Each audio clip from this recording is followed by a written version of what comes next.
Greetings, there is Roman 609 and today we will look at a ship called Sverdlov which is located at battle ranking 6.0 at 5 level. The Sverdlov class cruisers, Soviet designation Project 68 bis, were the last conventional gun cruisers built for the Soviet Navy. They were built in 1950 and were based on Soviet, German and Italian designs and concepts developed before World War II. They were modified to improve their maritime capabilities, allowing them to operate at high speeds in the rough waters of the North Atlantic. The design carried an extensive set of modern radar equipment and anti-aircraft artillery. The Soviets originally planned to build 40 ships in the class, which were to be supported by Stalingrad-class battlecruisers and various aircraft carriers. Stalin, along with the leadership of the Soviet Navy, wanted a ship that would follow a naval doctrine focused on 3 priorities: support for the defense of the Soviet coast, operating from naval bases around the world, and protection of Soviet Arctic, Baltic, Mediterranean and Black Sea interests. History. At the end of World War II, Joseph Stalin planned a major modernization and expansion of the Soviet Navy to turn it into a global blue water navy. A large number of cruisers were needed to escort heavier ships and leading destroyers. To speed up production, it was decided to build an improved version of the pre-war cruiser of the Shapayev class, Project 68, Sverdlov, Project 68B, instead of a completely new design, Project 65. The design of the Sverdlov class was formally approved on May 27, 1947. Some sources state that initially 30 Sverdlovs were planned, with the order reduced by 5 in favor of 3 Stalingrad-class battlecruisers, but others state that the total of 30 includes 5 Shapayevs. The first 3 ships of the class were named after the cancelled ships of the Shapayev class. After the death of Stalin in 1953, this order was reduced to the 21. After laying the first 15 hulls, the Soviet Navy decided that the remaining 6 ships would be completed in a modified design, Project 68 ZIF, with provisions for protection against nuclear fallout, but none was completed. Plans have been drawn up and drawings made for modernizing ships to support missile capability. However, these plans were cancelled and new construction was cancelled in 1959. Incomplete ships except Admiral Kornilov were scrapped by 1961. The reduction in the number of cruiser forces contradicted the views of the leadership of the Soviet Navy, which insisted that cruisers still provide valuable ability to act as command ships to support naval fire and amphibious operations. They also thought they would provide a political presence in disputed Third World areas such as Cuba and Indonesia.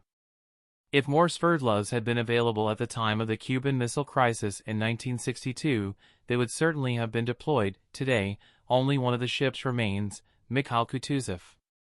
It is a museum ship in Novorossiysk, design. The cruisers of the Sverdlov class were improved and slightly enlarged versions of the Shapayev class.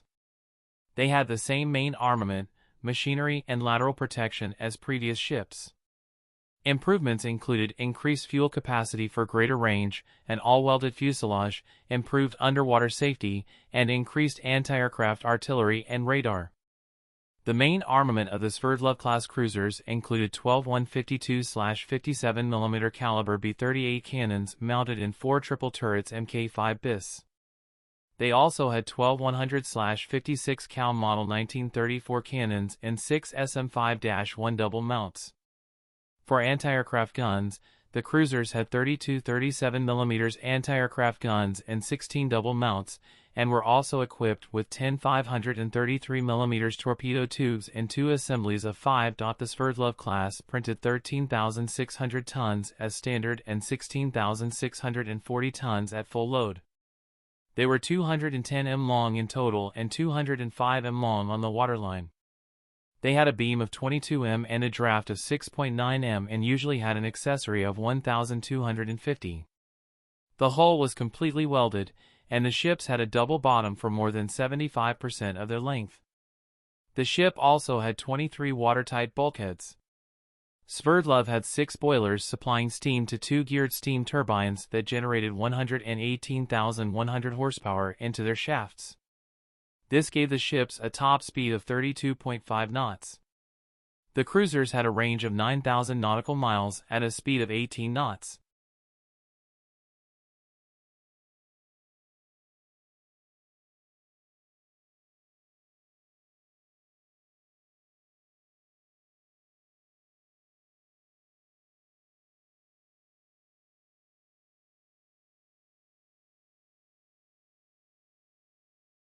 But, as in tanks and ground battles, don't carry a lot of ammunition, because I've paid the price now and it will happen in higher battleships.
For me, Sverdlov is a good magnet especially for planes and bombers, which has happened to me on several occasions that I was destroyed by a bomber.